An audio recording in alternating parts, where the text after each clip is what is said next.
दोस्तों subscribe button पर click करके हमारा चैनल वेकअप यंगस्टर को सब्सक्राइब करें। हेलो नमस्कार दोस्तों, कैसे हैं आप सब लोग।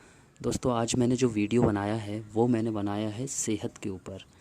हाँ, सेहत के ऊपर। दुर्भाग्य से आज के समय हम लोग सेहत का मतलब समझते हैं जिम जाना, शरीर को फुलाना, बॉडी बनाना।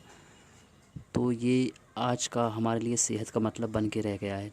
लेकिन दोस्तों मैं आपको बता दूं, सेहत का मतलब ये नहीं होता। सेहत का मतलब होता है कि हमारा शरीर किसी भी काम को करने के लिए कितनी जल्दी तैयार हो जाता है और हम उस काम को कितनी जल्दी अच्छे तरीके से कर सकते हैं।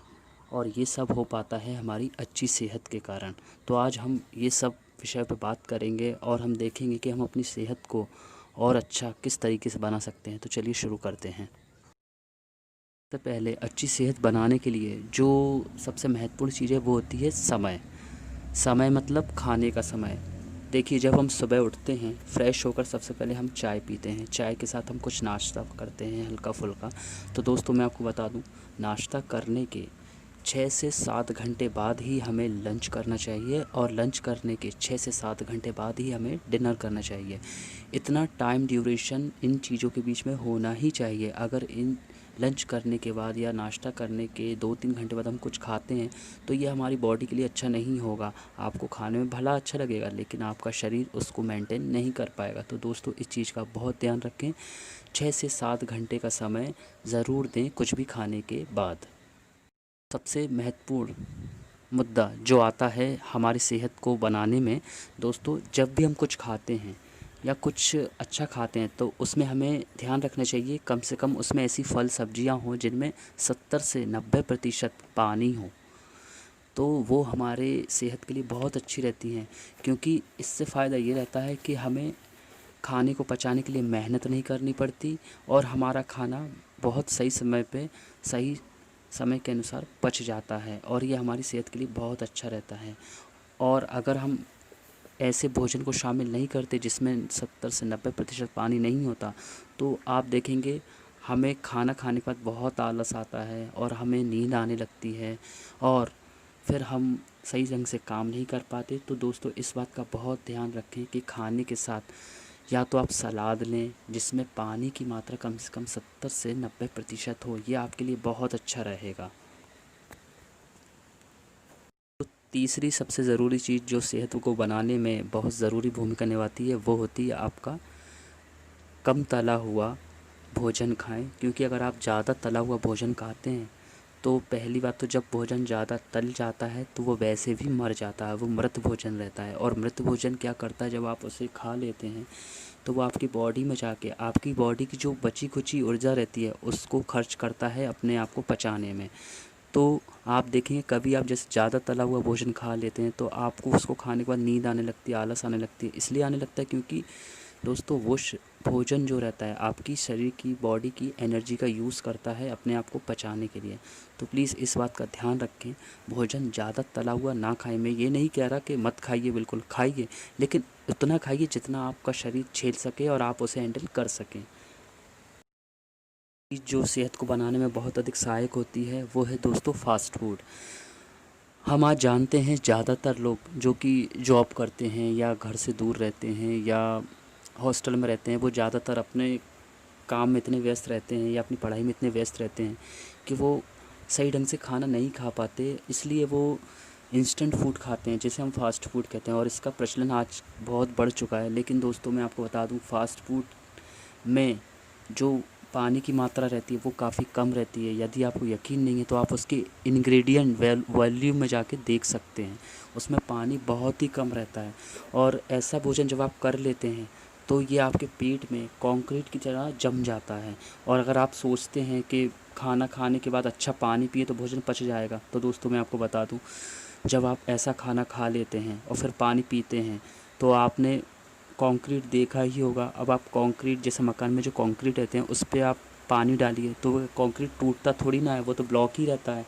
तो ऐसे ही कंडीशन आपके खाने की हो जाती है। तो कृपया इस चीज़ का ध्यान रखें, कम से कम फास्ट फूड का सेवन करें क्योंकि ये आपकी बॉडी के लिए अच्छा नहीं होता। और जब भी आप इसका सेवन करते हैं तो आप देखेंगे आप 2 से 3 दिन काफ़ी परेशान रहते हैं। तो कृपया इस चीज़ का ध्यान रखें, बहुत कम ही फास्ट फूड का सेवन करें। भी और सबसे ज़रूरी चीज़ जो आपकी सेहत को प्रभावित करती है वो है आपका पेय पदार्थ। पेय पदार्थ से मेरा मतलब है कोल्ड ड्रिंक, चाय, कॉफ़ी। तो दोस्तों मैं आपको बता दूं, इनमें से सबसे ज़्यादा जो नुकसानदायक होती है वो होती है आपकी कॉफ़ी। कॉफ़ी क्यों होती है? क्योंकि कॉफ़ी एक ऐसा उत्तेजक है जो आपके पूरे तंत्र को प्रभावित कर देता है अगर आप इसका यूज़ ज़्यादा करते हैं या इसको ज़्यादा पीते हैं। आप देखिएगा, आप 1 महीने कॉफ़ी का सेवन मत कीजिए। आप 1 महीने के बाद कॉफ़ी पीजिएगा, आपका पूरा तंत्र काँप जाएगा और आप घबरा जाएंगे। तो आप समझ सकते हैं कि कॉफ़ी कितना नुकसान करती है हमारे शरीर के लिए। आप एक समय के लिए चाय और बाकी कोल्ड ड्रिंक वगैरह पी सकते हैं, ये इतना नुकसान नहीं करेंगे, लेकिन कॉफ़ी ये आपके लिए बहुत नुकसानदायक है। तो कृपया अगर आप इसको प्रयोग करते हैं या इसको पीते हैं तो काफ़ी कम पिएं, क्योंकि ये आपकी बॉडी और सेहत के लिए अच्छी नहीं है। छठवीं चीज़ जो कि हमारे सेहत को बनाने में काफ़ी सहायक होती है वो होती है उपवास। दोस्तों आज भी कई लोग गाँव में या शहरों में बहुत से लोग उपवास रखते हैं जो कि हफ्ते में 1 बार आता है। तो हमें भी ये चीज़ का ध्यान रखना चाहिए। एक दिन हमें ऐसा तय करना चाहिए जिसमें हम कुछ ना खाएं, क्योंकि अगर हम ऐसा दिन तय करते हैं जिसमें हम एक दिन कुछ नहीं खाते तो आप देखेंगे आपके शरीर की सफाई बहुत अच्छे से हो जाएगी और आपका शरीर कभी बीमार नहीं पड़ेगा और आपका जो भी अनपचा हुआ भोजन है और जो भी आपको पेट से संबंधित प्रॉब्लम है वो काफ़ी अच्छे से सॉल्व हो जाएंगी। तो अगर हो सके तो हफ्ते में कोई एक ऐसा दिन निश्चित करें, आप उपवास रखें, तो ये आपके शरीर और सेहत के लिए काफ़ी अच्छा होगा। सातवीं चीज़ दोस्तों जो आपकी सेहत को बनाने में सहायक होती है दोस्तों वो है रात का भोजन जो है आप काफ़ी हल्का करें। आप भले ही सुबह का नाश्ता या दिन का खाना वो आप मन से जी भर के खाएं, और वैसे भी आप 6 से 7 घंटे का अगर गैप रखेंगे तो वो पचने में काफ़ी सहायक हो जाएगा, लेकिन रात का खाना आप बहुत ही हल्का करें तो ये आपके लिए बहुत अच्छा होगा। और आप देखेंगे आप सुबह बिना अलार्म के उठना सीख जाएंगे, क्योंकि आपका शरीर काफ़ी हल्का महसूस करेगा और अब आप काफ़ी एक्टिव लगेंगे। लेकिन इसके विपरीत अगर आप भारी खाना खाते हैं या ऐसा कुछ खाना खाते हैं नॉनवेज वगैरह, तो आप देखेंगे सुबह आपकी बहुत मुश्किल होगी और आप सही से फ्रेश भी नहीं हो पाएंगे और आपको काफ़ी परेशानियों का सामना करना पड़ेगा। तो दोस्तों मैंने जो आज ये सेहत के आपको बनाने के तरीके बताए हैं, आप मुझे बताइएगा आपको कैसे लगे। और दोस्तों मेरा तो कहना ये है, आप जो खाते हैं वो खाइए, लेकिन आप इन चीज़ों को जो मैंने आपको बताया एक बार आप ट्राई करके देखिए। अगर आपको फ़र्क नहीं दिखता तो आप जो करते हैं आप वो करिए, बाकी एक बार ट्राई करने में क्या जा रहा है। और अगर आपको ये वीडियो अच्छा लगा तो प्लीज़ हमारे चैनल को सब्सक्राइब करें, लाइक करें और हमारी इस वीडियो को शेयर करें। हमें आपके सपोर्ट की काफ़ी आवश्यकता है दोस्तों। प्लीज़ हमें सब्सक्राइब ज़रूर करें ताकि हम आपके लिए ऐसे वीडियो बना सकें। धन्यवाद।